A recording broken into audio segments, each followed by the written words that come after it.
You see this Like, poster? Absolutely nothing on this happens. yeah, it's like a great Medusa party, man. Everybody's getting stoned. Like, seriously, get out. Like, right now. Everyone thinks because you're a zombie, you don't know good coffee. Well, they're wrong. There's only one brew that gets my seal of approval. Deadly Grounds coffee is my guilty pleasure. The aroma is all of my neighbors out of the woodwork. Deadly Grounds coffee. Coffee to die for and zombie approved. It's good to get a little deadly. Use the front door! Oh, they're so disgusting.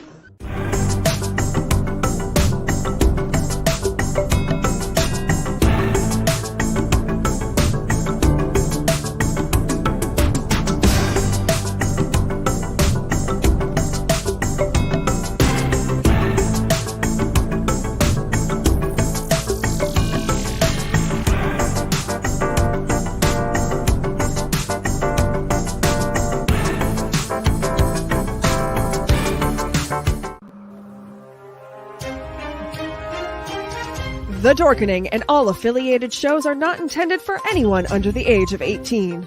The following may contain discussions or scenes that have adult situations, graphic violence, nudity, strong sexual content, and graphic language. This show is intended for mature audiences only. Viewer discretion is advised.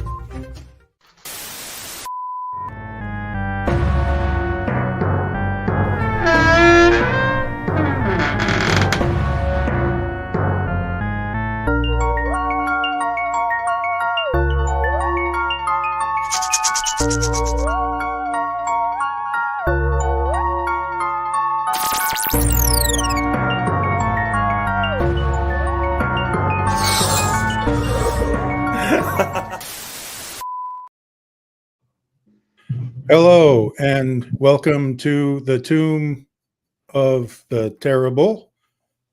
I am your humble servant, UncleNecRo, and joining me tonight are Del, Friday, and Chaos, and also Ron. How you guys doing? That'll make sense later. But we're doing good. It's Ratatosker's 2-year anniversary of being part of the Owlite Network. He is celebrating with some butter pecan moonshine, and he's kind of sad that this show is his 2-year anniversary because not Tomb of the Terrible in general, but the movie that we had to watch for it. He wasn't nearly as thrilled as he was hoping he would be. Tell your friend there not to go anywhere near New York because they'll just kill him. You haven't seen? Oh, yeah. That was, let's have a moment of silence for the squirrel. Mr. Peanut. I mean, come on, he had a hat. So now that I've brought everybody down here, tonight we are continuing down this dark, twisted path that Del has set us up on by exploring the Amityville movies with discussing the 2023. Is it more of a short movie or a movie-ette? Anyway, we watched Amityville Emanuelle. It was written by Gino McGee and directed by Louis Di Stefano. Amityville Emanuelle defies your expectations by featuring no Amityville house and no actual Emmanuel, but does feature a young set of friends who, when happens to be the before then never mentioned surviving daughter of George Lutz, manages to make a purchase of the house of her dreams, is gifted the ashes of a deranged killer given to her in a cocktail shaker for some reason. And suddenly she starts acting all weird and stuff. Is she possessed or just incredibly horny? Whatever it is, don't forget to order the pizza. So, is this everybody's first time watching this? Yeah, same here. Same here. We have a lot to say about this movie. And I guess we'll start with the what was our first impressions of this, Del? Well, given that we actually do research a little bit before we just watch these guys. Emmanuelle is supposed to be something that would be a grabber as well as the Amityville as far as clickbait goes, because there are a series of Emmanuelle movies that started back in the 70s. And it's kind of like a slightly less porn version of The Devil in Miss Jones, but it's a woman who's out exploring all of her adult needs. And they apparently just figured if they had somebody who got hot over people in this one, that would count. Like, ooh, look, we're going to have a woman who wants to have sex. We can call it Emmanuelle, even though there's nobody in there called Emmanuelle. And so, I don't know. I guess I don't know whether to be excited or disappointed that there was not as much involved as I thought there was going to be, because there could have been some pretty nasty stuff, but they decided to go with I don't know what rating, but just it was very odd. I was not really completely prepared for this movie. We have a lot of screenshots too we'll share as we get going later on, but Oh, yeah, goody. I'm not sure what to think of this movie. But we'll do that, and then when we get back to the next round, I'll show the different pictures so we can Sure. kind of discuss things. Okay. All right, Friday. What was your first impression of this movie? Seems like their basis of taking the Amityville name is taking the idea of what happened and turning it into his serial killer dad, him being the original killer, and then him having that's the only way I can find a link to it. I am glad that it was not so Emmanuelle as some of the films you might find with the name. There were a few sex scenes, but it was not overly, well, however everybody thinks about the P-word films. That's, some people love porn, some people don't. But either way, I'm glad it had a plot that you could follow. And yeah. Yeah, at least there was that. Chaos. What was your first impression?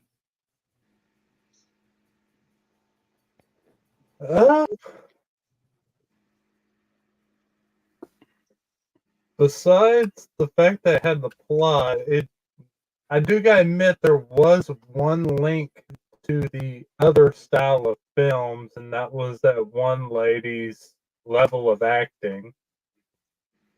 It was about the same level of acting that would have been in those films. Mm-hmm. So, all right. And I'm sure we'll get to that here sooner or later. Ron, what was your first impression of this movie? My first impression was that, oh wow, they actually have a cool premise for this movie. Maybe this one won't be as bad as some of the other ones that we watched. And then about halfway through it, I started to lose interest, so I went to start cooking dinner instead and kept the movie on in the background, and probably missed a whole lot of what was going on because it was just exposition without a lot of action.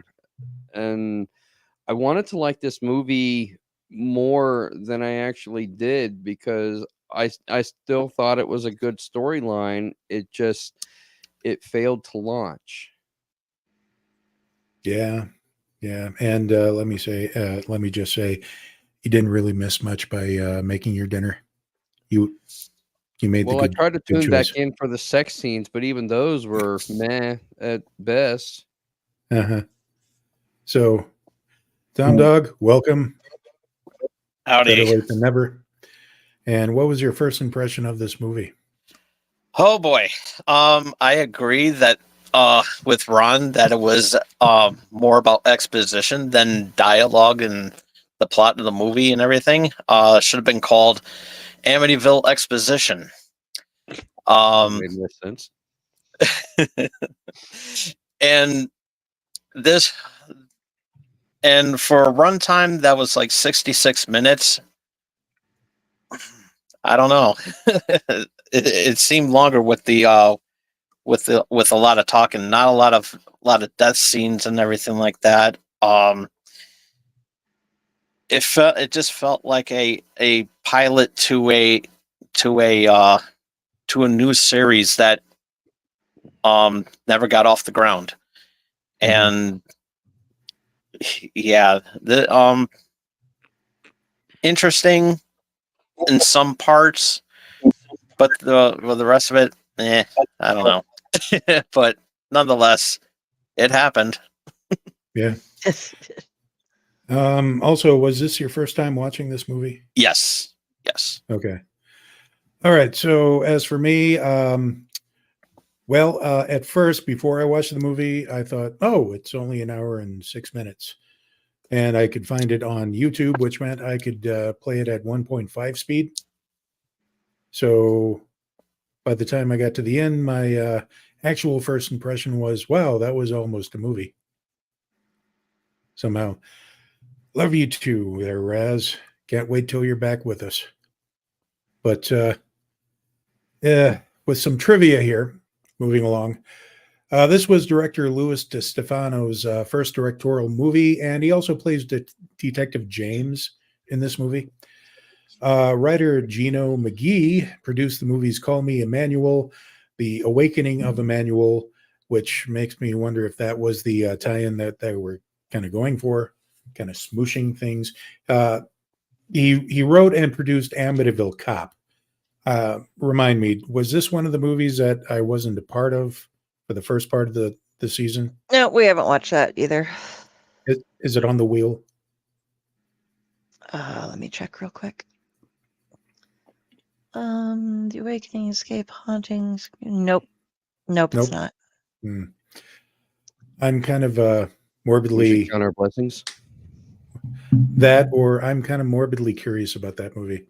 But he wrote and produced Amityville Cop and was writer, director, and producer of Amityville: The Final Chapter, which was originally known as Sickle. Despite the title, there is no character named Emmanuelle in the film, but that's neither here nor there. At one point, you could also see a poster for the movie Samurai Cop in the background. That was interesting. I've seen that movie more times than I really should have. Samurai Cop. I thought it was Samurai Cop 2. Samurai Cop 2. That would entail me. It's more of a blink and you miss it in the background. It's partially obscured by stuff on the dresser, and I would have to watch the movie again to double check, and that isn't happening. So not anytime soon. So what did we like about the movie? I'm sure there's stuff we liked about the movie. Del, we're going to start with you. Okay, I'm going to go through and do the breakdown real quick. Okay, guys. So, this gal is Laura Lutz. And, oh my gosh, those are Ronald DeFeo's ashes that were given to her by a weird-ass neighbor when she moved into her new house. I don't understand it either. That would be Ronald DeFeo's son, who he was adopted. He doesn't know anything. So she gets all excited and oh wait, wrong one. She goes out with this guy, right? Because her friend is like, you haven't gotten laid for a while. You need to go. And so she hooks her up with this guy. Then the next night or so, she goes to a bar and she sees these two guys. And she's like, hey, what you down for? And the guy in front's like, how does that work if you want to have both of it? And the other guy's just like, come on. So they go back to her house and yeehaw. Meanwhile, there's this Ouija board you can see on the ground, and that would be Ronald DeFeo standing there when her friends just decide that they're going to his girlfriend decides that they're just going to go ahead and she's the one over there and have a Ouija board thing at the house, and he sees his dad killing everybody. And so then they're like, "Oh, what do we do about this? Oh, we have all these ashes." And they're like, "Oh, well, he's a history teacher, that I slept with the other night. So we'll have him tell us what to do." And he's like, "Yeah, so this is who it is, but I don't know what to do because I'm a history teacher." And they're like, "Damn." And she's like, "You know what? I have this cousin who has pink hair and diamonds on her head, and she's a medium. So let's go ahead and like summon him." And then he shows up and he's like, "Ah, look, come to daddy." Ah! And then, they have a little bit of household time and a bit of a seance thing. And then they beat the living shit out of the history teacher because he apparently becomes possessed by the ashes when they're doing the seance, because they're like, "Oh, get out of here, dude. You aren't chill enough to be in the circle with us because you don't believe." And so he sits at the table and the ashes fall over and he gets possessed. And they like literally just beat the ever living fuck out of him. And he keeps coming back and they're like, "Oh, we got bats. We've got heavy things. We've got a pan. Crash, crash, crash." And then there's like a 6 months later, "Well, he's been missing for a while. Has anybody said anything?" "No, we just don't bring it up." Okay, that's cool. And so that's kind of the movie. You're forgetting the pizza. It Yeah, is important that they got the pizza.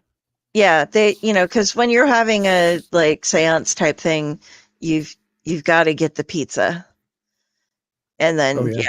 the pizza man's also, you won't guess who he was. Ronald W Jr. What? No. Oh, mind blown. Spoilers. So Ruined it for me. There, you're welcome. You don't have to watch it. Anyway. Yep. Whole movie done now. Okay.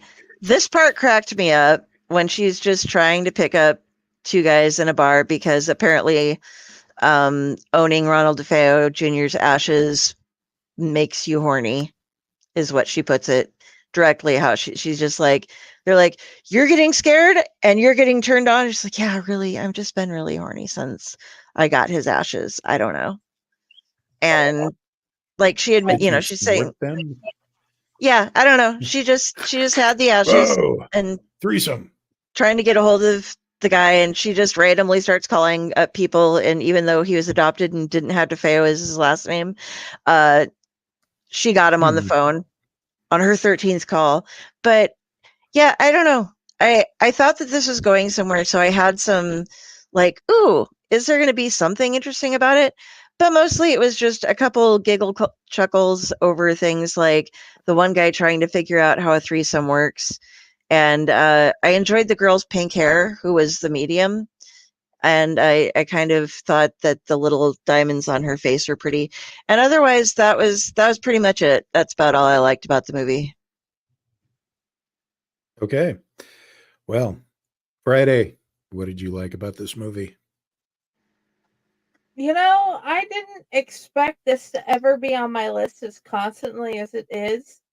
There was a plot. I was happy there was a plot, a followable plot. They had tried really hard, and I don't know. I don't feel like I'm too sinusy to try to be upbeat about this movie. So I'm going with I that. hear cocaine works. Not enough in the world. Oh, okay. Chaos, what did you like about this movie? It was short and it had a plot. And All it right. ended. And it ended. Credit. That seems to be coming up for a lot of these Amityville movies. Yeah, it does. I'm sensing a theme. So, Ron, what did you like about this movie? I will be a little bit more fair in my judgment of it because honestly, I do think that it had a pretty solid concept that they could have done a lot with. But for every positive thing that there was to like about the movie, there was at least one negative thing not to like about the movie. So it sort of, you know, cancels itself out in terms of being a good movie, and it just ended up being a meh movie. I mean, you can take it or leave it. You know, I like the concept, but again, there's a negative thing about that concept, which I can get into when we start talking about the things that we don't like. I would have liked to have seen more. Well, I guess that's a negative thing. If I say I would have liked to see more action because there wasn't enough. Yeah. So it was a movie that was made, and kudos to the people that got the movie made because they put some effort into making a movie, and they should get kudos for that. So, okay. There you go. Hooray. A for effort. I don't really know what to say. I know. I'm just, it's I'm- like I'm you made a trying to be fair. movie. You made a movie. Here's your participation ribbon. Yeah, I right. could see you doing that, and I would be behind you laughing my head off. But Tom Dog, The what girls did you were like about nice this movie? looking. They were attractive, you know, when they did the whole Emmanuelle scenes. And I mean, Yeah. they were easy on the eyes. I'm a male. I mean, it was like the one part of the movie I did try to watch. So, but dinner took precedent. What do you want me to say? Yeah. Give or take. Tom Dog, what did you like about this movie? There were some some comedy scenes, some comedy bits in there that I thought were pretty funny. For when I read the Tubi description, because I saw it on Tubi, it only said horror. Should have been comedy, but well, we'll get to that when we cross that bridge in a few minutes. So the guy that the guy that threw the Ouija board over. I mean, you could tell that he graduated from Tom Cruise School of Acting. So yeah, that was pretty funny. And the one line that's quotable, and which I had to rewind and replay because it was funny, was "Buy me a drink and I'll like the longer version." And so yeah, little innuendo there, and I like that. So, and there was a plot, there was a passable plot to the movie, which I thought was because it was a pretty good concept, and I think we all can agree with that.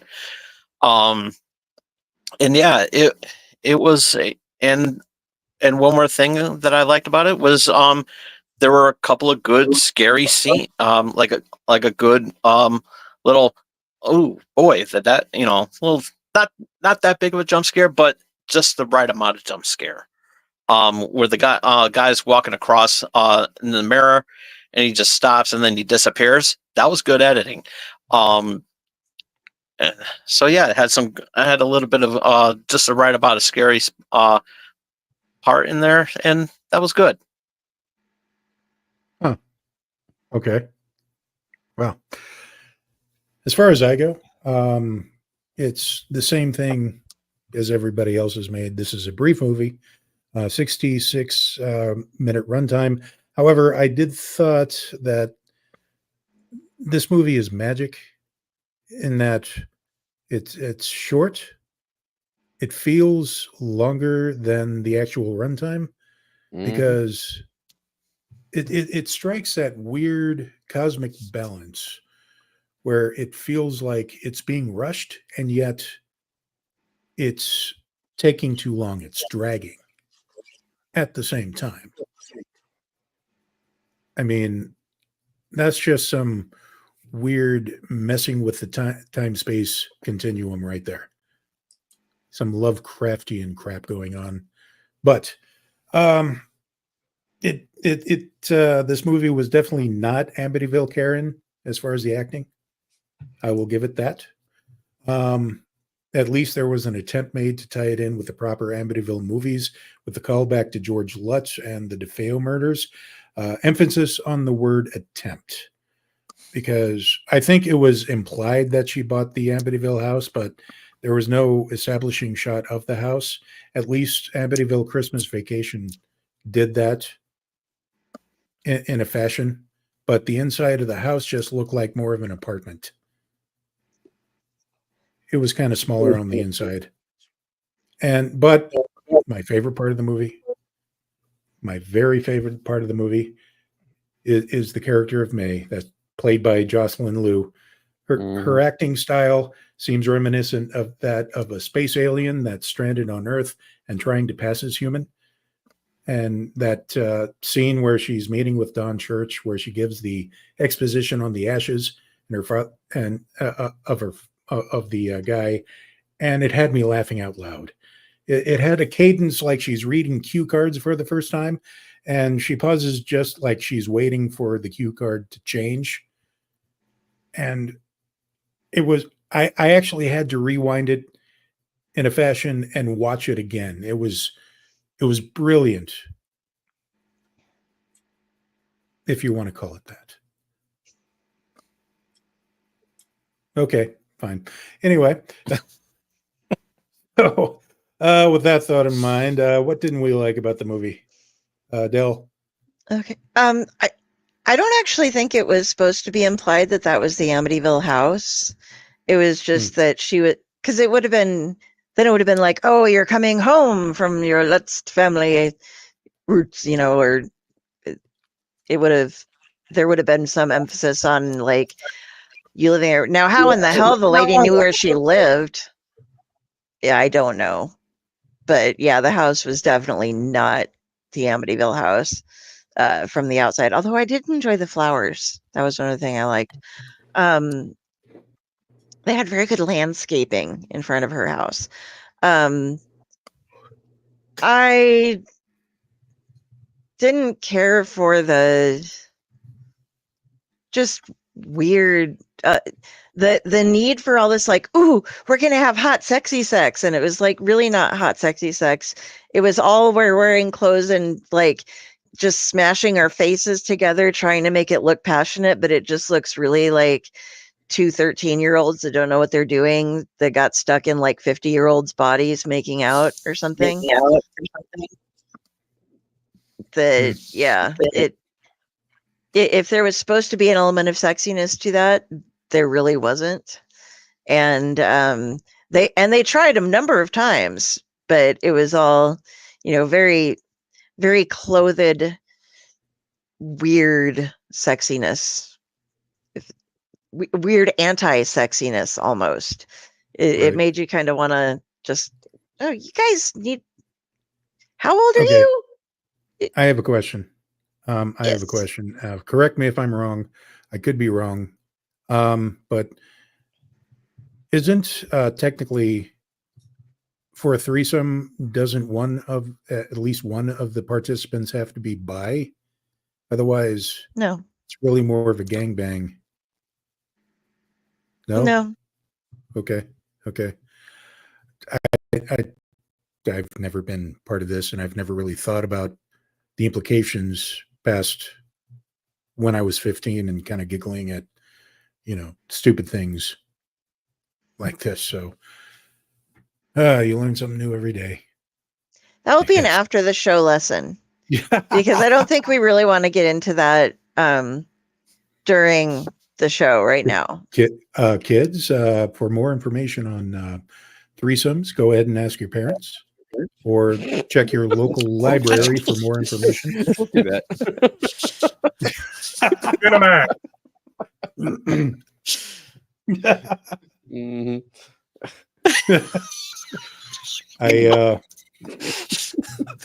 Don't judge me. I deserve that. Anyway. Thanks, Raz. I deserve that.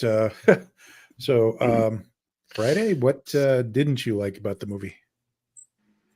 They never read a romance book in their lives.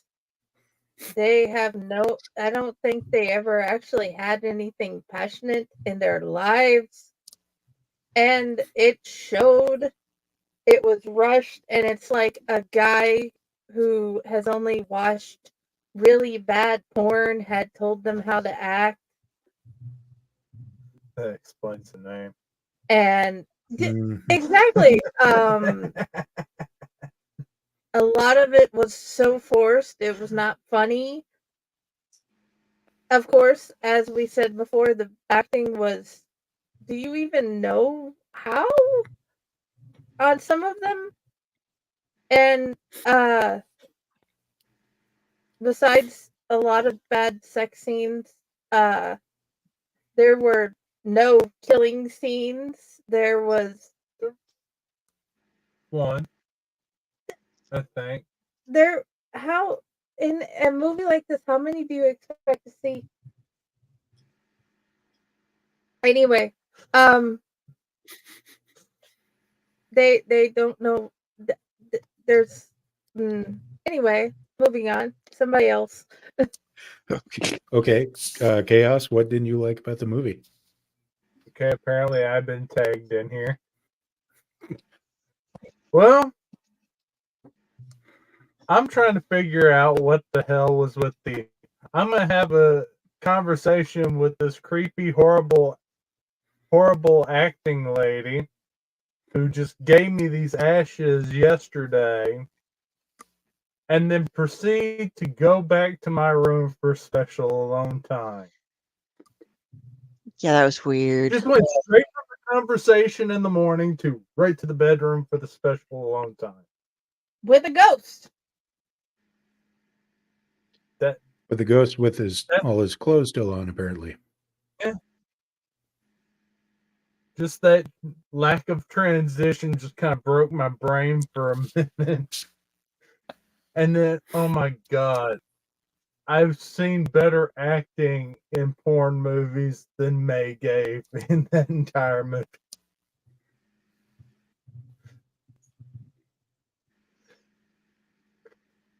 Okay. Well, I'm Yeah. sorry I got caught up on the fact that I'm just wondering how much porn you've actually seen in the past. But anyway, moving along here. Okay. Did you see any of the ones with me in it? Ron, what did you not like? Are we preparing for a big one here, Ron? I don't know yet because I've been formulating my thoughts this entire time. I will start by saying the first thing that I don't like is the name because it has absolutely nothing to do with the movie itself. I thought at first Emmanuelle would be the name of the ghost that was causing all of the problems, but apparently it was not.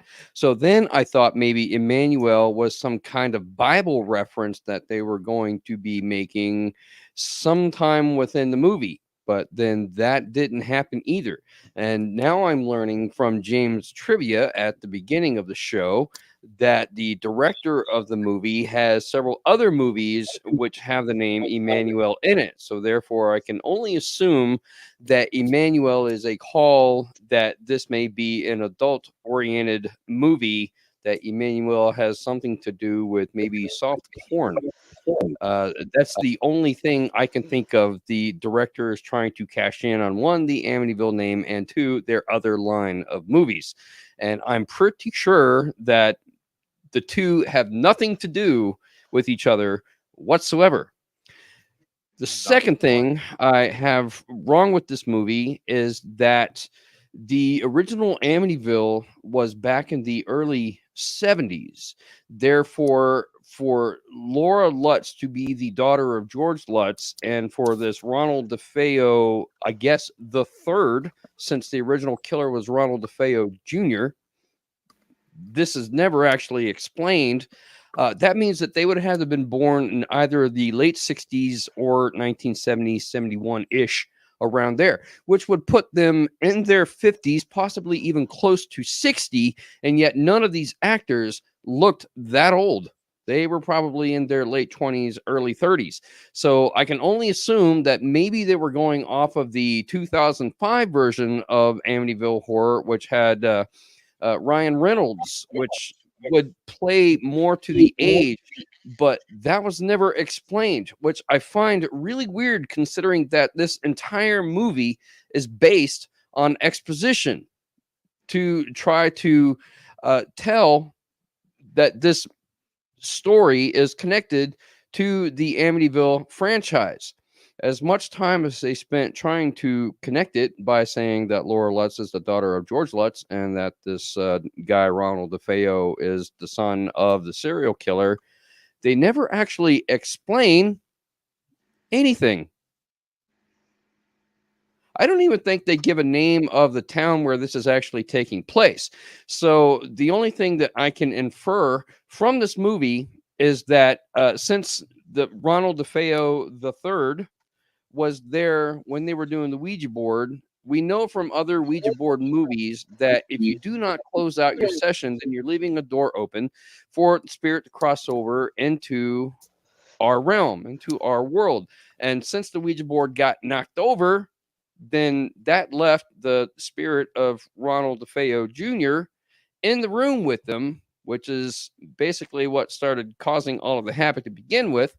And then somehow Laura Lutz got tracked down by this weird, insane lady whose backstory is never really divulged, and other than she knew George Lutz that at the time that the murders actually happened. And there's a whole backstory about that too, which you can either take it or leave it, but that was never divulged in the original movie. So, okay, that's new trivia, I guess. But since she has the urn, they immediately come to the conclusion that they have to destroy the ashes in order to get rid of the ghost of Ronald DeFeo Jr. And somehow that's how the whole plot is connected. Okay, I can get that, but you're not really connecting the dots within the exposition of the movie by saying, oh shit, we left the portal open for the ghost of Ronald DeFeo Jr. to step through into our world, and as long as the ashes are there, he can do whatever he wants. But nobody ever makes that connection that the two things might actually be related. So it's all of this exposition, and they spent so much time on it that they forgot what they were actually making a movie about. There should have been more action. There should have been more deaths. Every single person in the group survived. Nobody died. There wasn't a final girl. One person gets beat up, he disappears, but nobody died. Maybe the pizza guy. I don't know. Guy in the blue shirt died when he was trying to drive his car away. And then the vehicle was gone, and we never saw what happened after that. He doesn't It count. was implied, but it was never actually shown. You just show that Ronald DeFeo was standing in front of the car, so you reasonably assume something happened to him, but you never actually see the body. True. It happened off camera, so we don't know if the guy died or not. Maybe his friend rushed him to the hospital. Who knows? But it's neither here nor there. The fact is, sorry, the didn't mean to movie break you up there. Yeah. was not very graphic. There wasn't a lot of blood. There wasn't a lot of guts, as has been the case in some of the other Amityville movies that we have watched. Even the character of Ronald DeFeo Jr., since he's never actually been that much on screen before, except in flashbacks,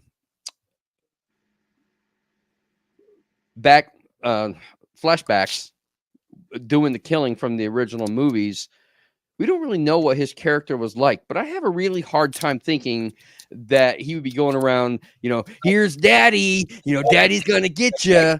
I have a hard time believing that would be his character. To me, it seemed oddly reminiscent of Jack Nicholson in The Shining. Here's Johnny, and like he's trying to play off of that. And the whole thing, it came across campy and cheesy, and just it didn't really strike me as that's how he would actually be as a serial killer that murdered his entire family. I would think a guy with a shotgun that is capable of killing his entire family would not have such a hard time killing all of these damn kids, in this apartment trying to perform this seance or exorcism or whatever.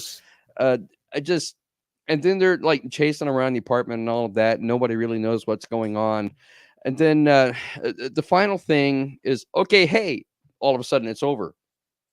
Okay, sure. Well, what are we going to do now? Well, let's order a pizza. Yeah. Okay. That's the first thing I'm going to think about after I just went through a traumatic ordeal of exorcising some demon that was a serial killer. That's the first thing I'm going to think about. Oh gosh, I'm hungry. Let's order a pizza. And then they dragged that part out entirely too long that you knew there had to be something next. And oh my gosh, what is it? Oh no, the pizza guy is Ronald W Jr. Who would have seen that coming? Well, fucking everybody, because they dragged the part out too damn long that you knew something was going to happen. So obviously that's where they're going to end it. Leave it on a cliffhanger. I don't know. It's just clearly that Ronald DeFeo Jr. after their experience in the movie, he had to go out and find the job as the pizza delivery guy, work his way up, and then wait for them to actually call that particular restaurant for the delivery. That's why it took so long to get to that point for the pizza to show up. 30 minutes or less, bullshit. I mean, it'll take however long we need in order to get there. But I mean, I feel like the whole movie started out in a really good direction and had a really solid premise. And for the most part, the writing, even with the exposition, it held the whole movie together, but they just lost sight of what they were doing.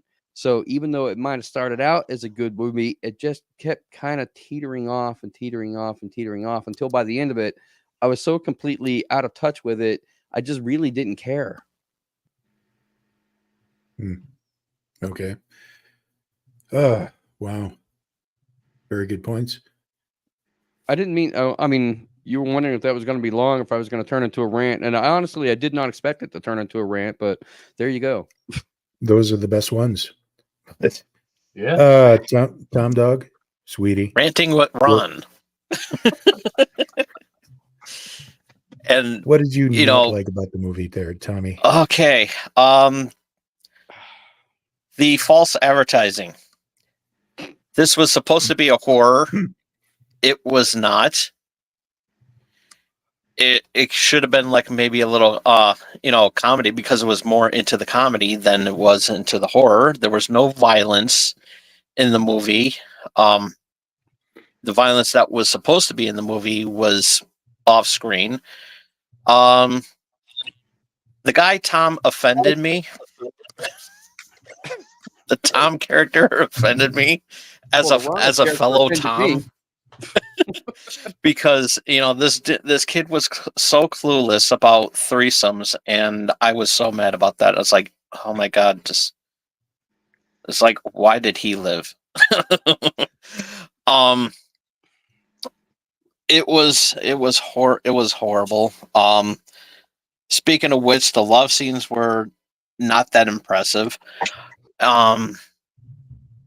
Especially when the one love making with the couple, with discount Tom Cruise and his girlfriend, whenever they started making love, it always jumped right into a scene from the city, and I'm like, okay. So that was pointless. The Ouija board was should have been an actual witch board, instead of having Parker Brothers on the side. That was a letdown. The fighting of beating this guy up that was possessed by the spirit, that was corny.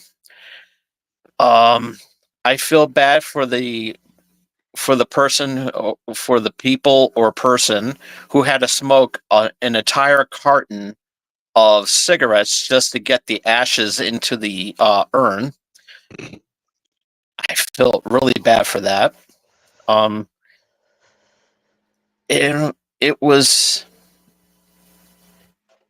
horrible. it was just awful, and the fact that it wasn't 66 minutes and 6 seconds was also a disappointment.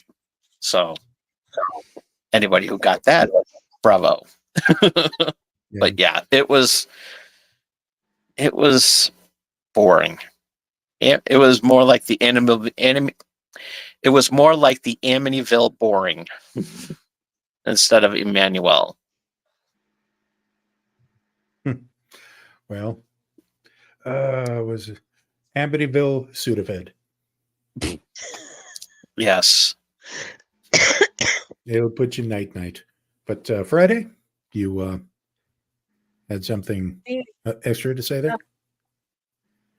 How they ran around at the end trying to get away, it was almost like a failed ode to Scooby-Doo.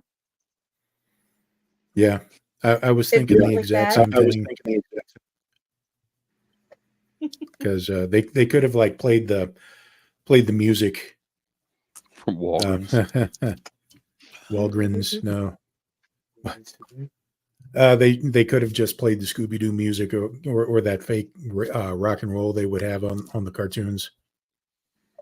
That would have gone perfectly. But Del, something about Killer Sofa? Yeah, I think a much sexier character in the movies that we've watched throughout the time on this show, that this guy provided much sexier scenes with just him and his gal than anything provided for us in this movie. He was the man, dude. I mean, he knew how to romance and how to be plush. So I'm That just spring saying. of his, man. Yeah. That spring of his. Yeah, he had it. He was definitely a grower, not a shower. But fully extended and reclined. Mm-hmm. Oh yeah. He's no lazy boy. Well, with or without the drink holder. But boy, this is getting an R rating tonight. What I didn't like about the movie, aside from the feeling that, yeah, I do felt that overall this movie was disjointed, with the majority of it trying to be like a serious movie up until it gave up and just became a live action Looney Tunes reenactment for the last part. I hate to say this, but this is a movie that could have actually worked better if it was 90 minutes long, to let the story and the characters breathe a little bit, because a lot of it did seem kind of rushed. And I especially wanted more scenes with the character of May. A lot more. She should have been part of the last part, because holy cow, her acting. I want more of her. She is the Tommy Wiseau of these movies. It was just amazing. Yes, Ron.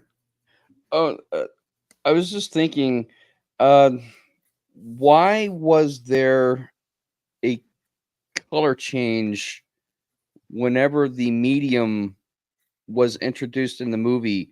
The whole color tone of the movie changed from natural color to that.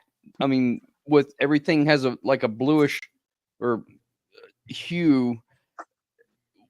Why did they do that?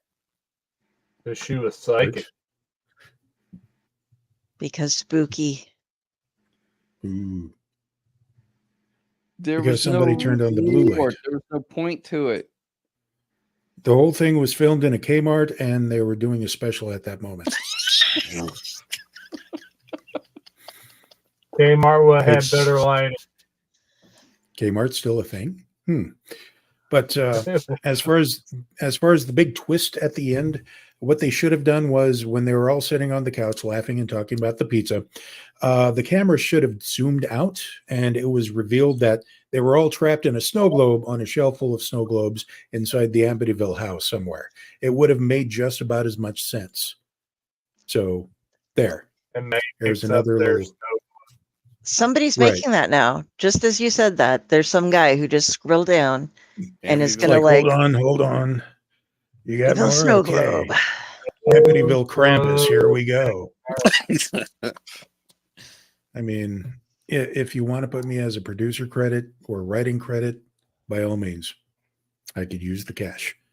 So you could almost just pick any word and put it with Amityville, and you got a movie right there, like Amityville Tiddlywinks or something. Or Amityville Barcalounger. The guy who made Killer Sofa really should get in on this, like Amityville Barcalounger. No, we want a really good Killer Sofa 2. A really good one. Hey, maybe we should get the Velocipaster to come and do an exorcism on the house. For the ashes. Oh, wow. My brain just went to places. But before... Third monster. Right. Amityville. Oh. I believe that was Killer Toilet. Yeah, right. Death Toilet. Yeah, Death Toilet. If that okay, we really need to pay some bills now before this gets out of hand. So we'll be right back with some other plugs, ratings, and recommendations, and Sam's review. So.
Greetings and shabebans. We are the Retro Reductopus Cephala Podcast, a long-form bi-weekly show that celebrates all the things that made growing up awesome. Yeah, that sounds good, but I don't know what all those words mean. I think what Parasite seems trying to say is that on Retro Reductopus, we explore a range of retro goodness, from toys, video games, and movies, to cartoons, and even snacks and school lunches. Oh. And we do it all with a positive spin, a slew of killer guests, and some very adult language. And you know what else is cool? No. This crazy show is part of the Door King Podcast Network with new episodes every Tentacle Tuesday. What's that? And if waiting 2 weeks for a new episode gives you a sad, know that we drop bonus episodes all the time, like the off-format Crow's Nest and an interview series we call The Brig.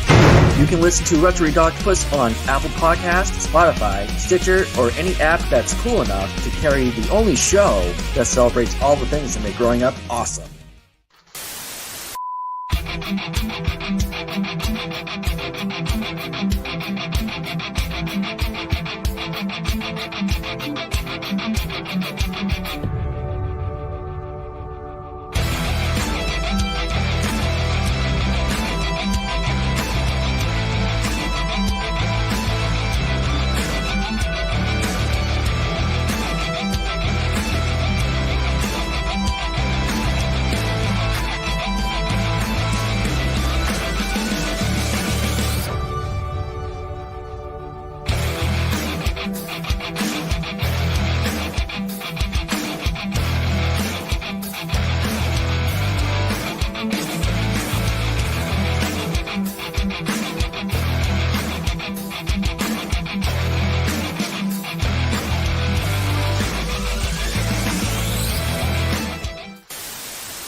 And welcome back. So we here at the Owlite Network, and especially the Tomb of the Terrible, encourage everybody to read as much as possible. So, Friday, what kind of books should we be reading? Preferably any book you enjoy, but we have some suggestions of our and first, to address this, yes, see previous comment, but also according to the conversation in the chat, there might be stories in another book that they could try, but that's for another show. But the ones we're trying to you'll see the ads later from our lovely Cthulhu overlord Stefan.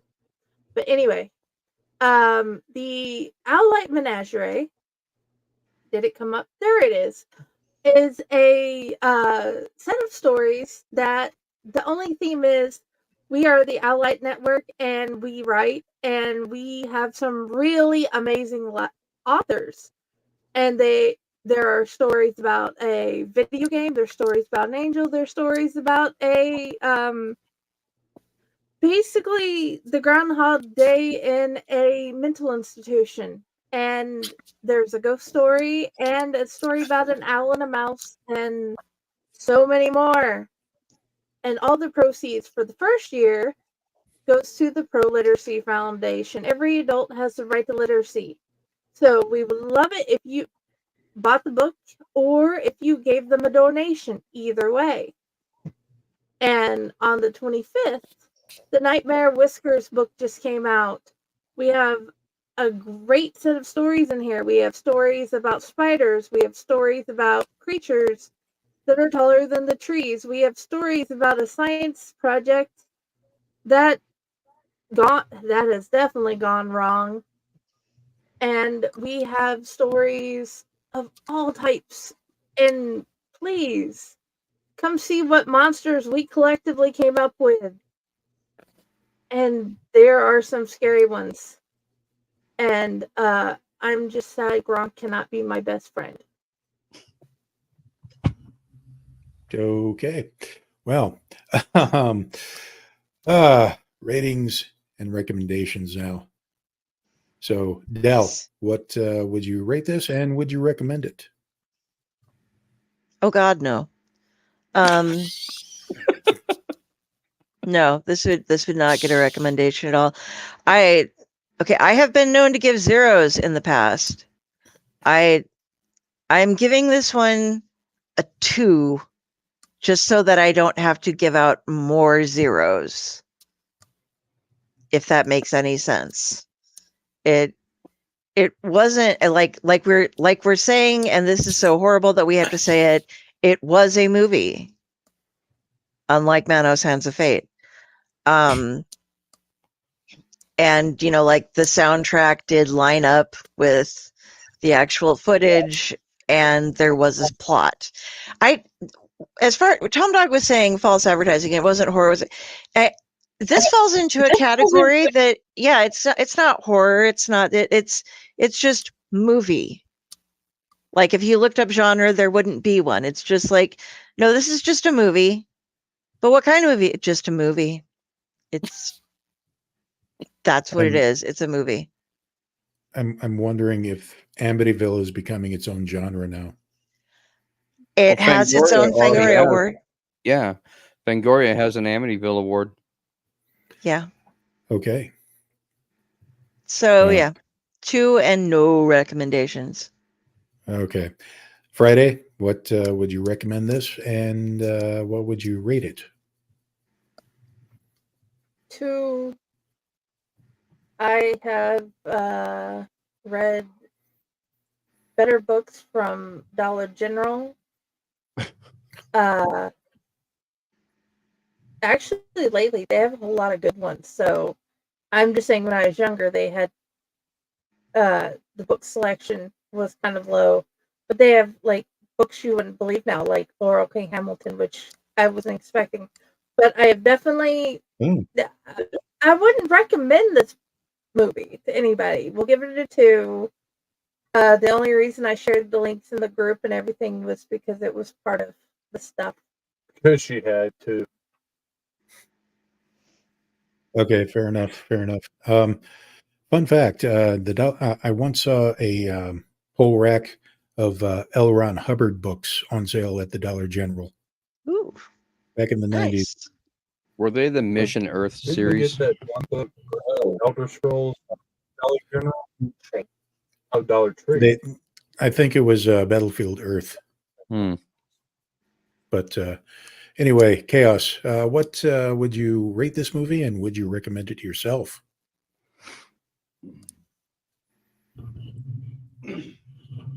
I would not recommend it at all. Okay. And I have to give it a 1 for the simple fact that it had a plot, and that's it. Okay. Fair enough. Fair enough. Gesundheit, Tom. Thank you. Bless That was you. adorable. Thank you. Ron, what would you Aw. rate this movie, and would you recommend it? I would rate this movie a full meh. I started out wanting to like this movie, and I thought that it had a good concept, so I was pretty darn willing to actually give it a 4, but then it just kept going downhill. So it might have started out like a 4, but it basically ended up around, like Dell said, a 2, because I started losing interest after a while. No, I could not recommend this movie because there was really nothing to keep my interest, and I don't want to be known as that guy that's going to recommend a movie that I couldn't even, get through watching myself.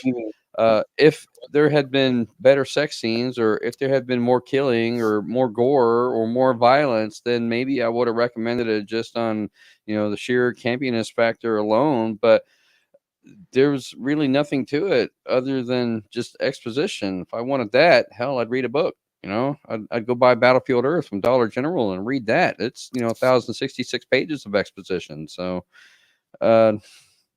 yeah, I mean, I can't even stack it up against Battlefield Earth.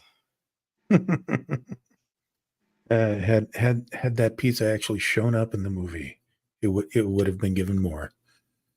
But Tom Dog, what would you rate this, and would you recommend it? I'm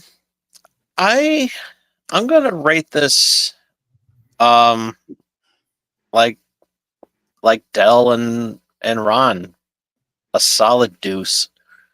This was crappy. So a solid deuce. And picking up where Pyle should have been doing. But anyway, we miss you, Pyle. Hope we can see you here again soon. But anyway, proceed. Sorry about that. Yes. And would I recommend this? No. I can't in good conscience recommend this to anybody because like I have to agree with Ron on this one. There was a plot, but then it just started going downhill, and it was just horrible. And the fact that we don't know why it's called Amityville Emanuelle, which it just makes no sense. And the sex scenes were disappointing, but with me talking, I'll talk about threesomes on my show, so that's not worrying about it. That. And anyways, because that's just right up my alley. And wait, what? So huh? Tonight we're talking about crossing swords. And see, this is why I'm here. We gave our disclaimer, right? I mean, okay. Yeah. Tonight on the show, we're rating butt plugs. Now, Amityville That's butt next plug. week's show. That's what she They said. probably made it okay. Love you, Raz. And it was just awful. And, it was just a disappointment all around and everything. It could have been something had it been something, but it was none of that. So yeah, solid deuce, no recommendations. Okay. We're all agreed at least on that, on the recommending part, because believe it or not, I'm giving it a 4 out of 10, but mostly that hinges on a solid 2 coming from the character of May and that actress alone. Otherwise, I can't really recommend this to anybody. I've been watching and reviewing B movies for a very, very long time in my half century of existence here. One thing that you learn is that you should never use the poster art to figure out what the quality of the movie is. In this case, almost nothing on the poster art actually has anything to do with the movie itself. This is Amityville Emanuelle is the perfect example of like all sizzle, no steak. And it would have been marginally better if it leaned more toward either being serious or just embracing the silly, like on Amityville Christmas Vacation. As a matter of fact, I would recommend watching Amityville Christmas Vacation again. That was a good one. Yeah, that was a very good one. So, at this point, we're doing the 5-star reviews. I did find one. However, Del will also be reading our permanent honorary host, honorary guest, Sam. We're going to hear his take, but the only one I could find on Amazon for a 5-star review, it's a great watch by Richard A. D. A is in Amityville, D is in dumb, but super fun, creepy, and intense. Great to have seen my good friends Dawn and Jesselyn do magnificent performances. Great job to all the production team. Thanks. And thank you, Richard. Your endorsement check is in the mail. So we can see why that got a 5-star review from that guy. But Del, why don't you go ahead and tell us what Sam thought of this? Okay, so our honorary, our super Amityville expert who has been joining us off and on when he has time, Sam Panico, B&S About Movies review on IMDb. Oh my God, my computer's blowing up. Okay, he gave it a 2 out of 10. The title of this is You're No Amityville Vibrator, which is actually one of the movies out there, guys. So here's what Sam had to say. I worry about AI a lot because, I work as a writer in my non-constantly watching movies and writing about them time. I've been in this field for 25 years or more. This gets relevant for this movie as well, I promise. And I feel like I've been fighting Skynet since 1984, and now I'm being asked to embrace it. This is all being confided in you, dear reader, because I feel like Amityville Emanuelle has been concocted by the very same eye that I've been asked to use for my work, and not director Louis DeStefano, who also plays Detective James and is directing his first movie, and Gino McGahey, producer of Call Me Emmanuelle, The Awakening of Emmanuelle, and the writer and producer of Amityville Cop, and the writer, director, and producer of Amityville The Final Chapter, which was originally known as Sickle.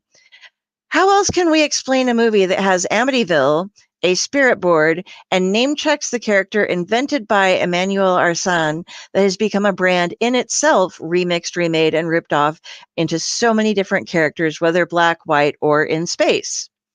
How long did it take before someone realized that Emmanuelle and Amityville are both available to put together and lure me into watching 65 minutes of the results? That's why I blame AI. If you have watched any of the post-relevant Amityville movies by now, you can stop after the Canadians ones if you're like most people, or after the In the Hood ones if you're like me. You should never look at the poster and decide to watch these movies. I promise you that hardly anything on this art happens in the movie or even gets close to it, and looking at it will only spoil you for visuals that its creators and budget are unable to deliver. As you know, you must know, On November 13th, 1974, Ronald W Jr. shot and killed 6 members of his family at 112 Ocean Avenue in the suburban neighborhood of Amityville, located somewhere on the South Shore of Long Island, New York. This movie accepts that, and even starts with a quick cut version to set up what we see next.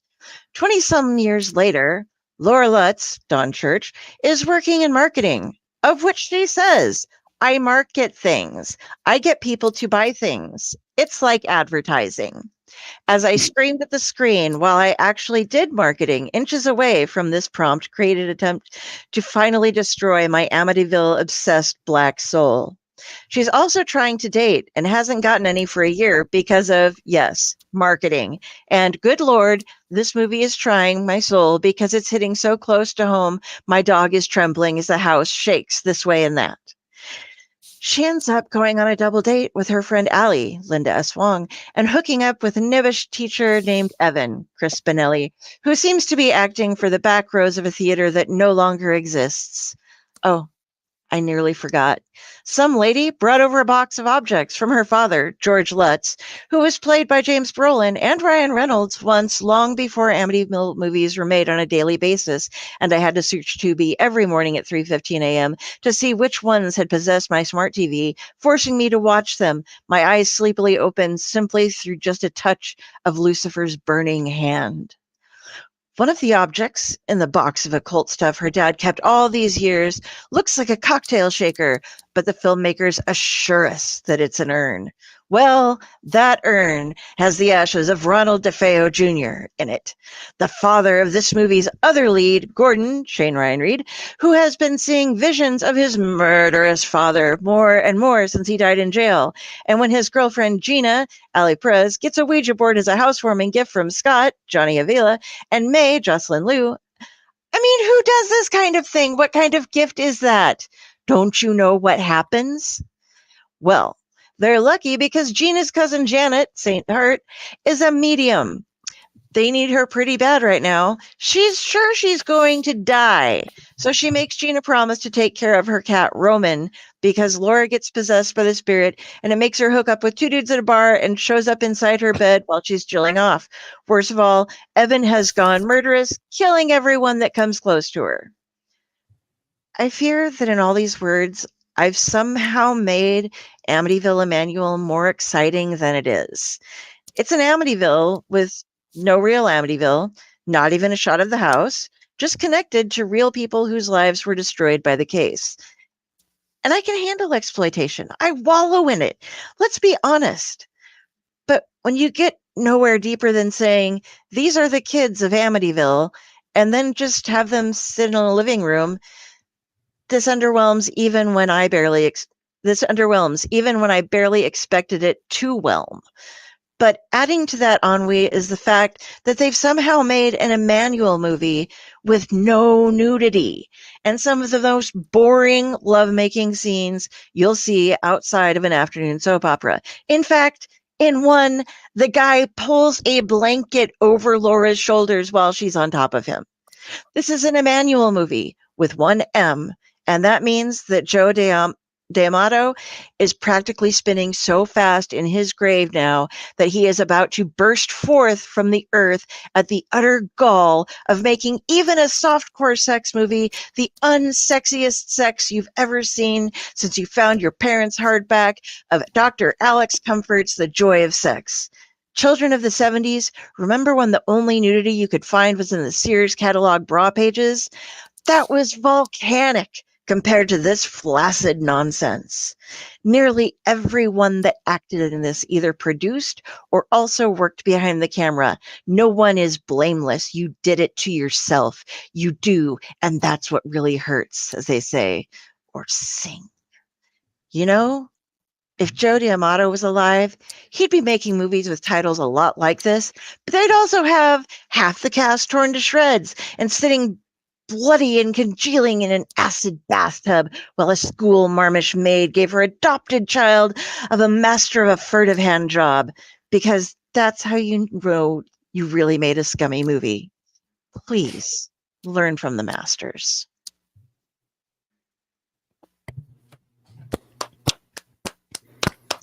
Wow. thoroughly enjoyed that. Sam's got away, man. Yes, he does. Right. We need him on the show again. If you're watching, and I know you are welcome here anytime, sir. So You should have been on. So let's go ahead and spin the wheel to see what we're going to be, tortured with next week. Ah, yes. So. Yes. You shall get the wheel ready. Oh, I got to bing. Make it big. Everybody ready? I'm ready. 2 seconds. Sure. Okay. Okay. Amityville.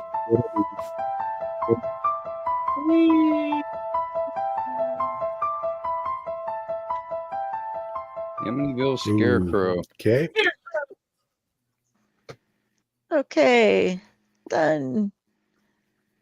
All right. Amityville Scarecrow. I have heard of this before. I'm just not aware of what it is. I presume there's a scarecrow. I'm hoping. I started watching this one already, but I have not finished it. And they loosely try to tie it into the Amityville series as well, although it takes place like way the fuck after everything. And it really has nothing to do with Amityville whatsoever. And some of the people have like British or Scottish accents or some kind of European accents, which it really made no sense to me, considering that it's supposed to be located in Amityville. So I don't know. I haven't finished watching the movie, so I can't really give you much more than that. Maybe it's a New England accent. Some people try to do that one not. with. Okay. Okay. Wow. We're Scottish. Aye. I was kind of Amityville wondering. haggis. Yeah, pretty much. Amityville sheep stomach. There we go. Was there a scarecrow that you were aware of? Yeah, there is a scarecrow in the movie, but it makes it no different than any other scarecrow movie where the scarecrow is killing people. Okay. All right. Well, we'll find Spoiler out alert. more. We'll find out more next week. I wonder if it's anything. I wonder if it has, if it seems like the scary stories to tell in the dark. It's kind of oddly put together, I think, but you'll find out. Well, we shall talk about it next week. Yeah. We don't want to ruin it. Do we? Do we really? Anyway, so Del, where can we find you? You can find me at Carrie Sanders, spelled Kari, on Facebook. If you see this, that is me judging you, and you have found me. From there, you can find links to my author page. You can find links to all of the Owlite things that I'm involved in. You can find links to splash pages. Usually every Sunday and Monday, you will be finding me here on Owlite. Every Tuesday, you will find me on splash pages. This week, we have Thatcher E. Cleveland coming.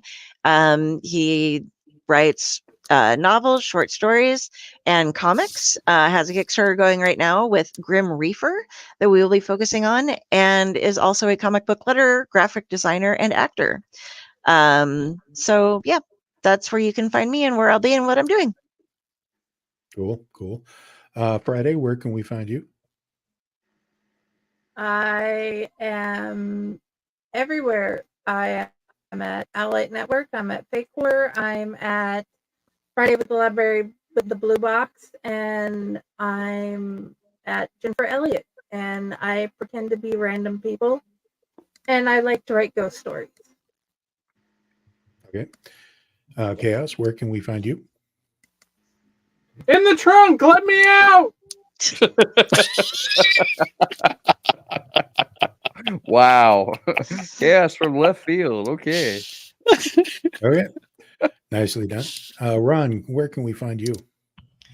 You can find me at my author page on Facebook, Ronald W Gillespie Jr. -author.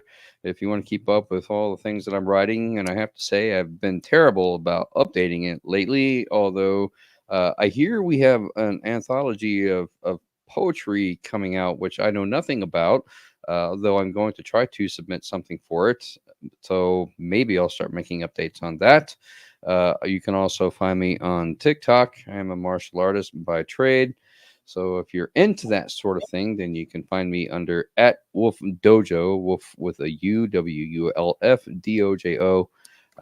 And I'm also very bad at updating that one as well. So I'm very lax in my duties lately. But now that haunt season is over, I will try to make a concerted effort to actually get back to doing all the things and being a productive person.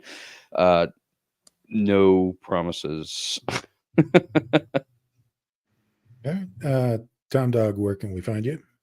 Okay, you can find me at Tom Arcade 69 on the Bro Pro channel on YouTube. After a really good Ghostbusters month, I'm going to be taking it really easy this week on Channel X. Doing a laid back show on answer any fan questions that anybody has, and then on Saturday we got the Wrestling Prime thing going on there, and we're gonna have some fun there. And in order for you to watch all the tomfoolery that I plan on doing this week, there's only one thing you got to do, and that is face hug that subscribe button. All right, cool. And I am, as always, your humble servant, UncleNecRo. You can find me on Facebook, on Instagram, and on Twitter, currently known as X. You can also find me at my childhood farmhouse, yelling at squirrels outside, or making up stories in my head, and sometimes writing them down for fun and profit. So until next time, remember to try not to think about threesomes too much. Spay and neuter your friends, and seek help. Spay and neuter your friends before the threesome. But I said get out. What the hell? The movie's over. Everybody else is hearing this, right? Get out of here. Okay. They're Okay. gonna have another sequel. I don't want that. Sometimes I hear this at the supermarket.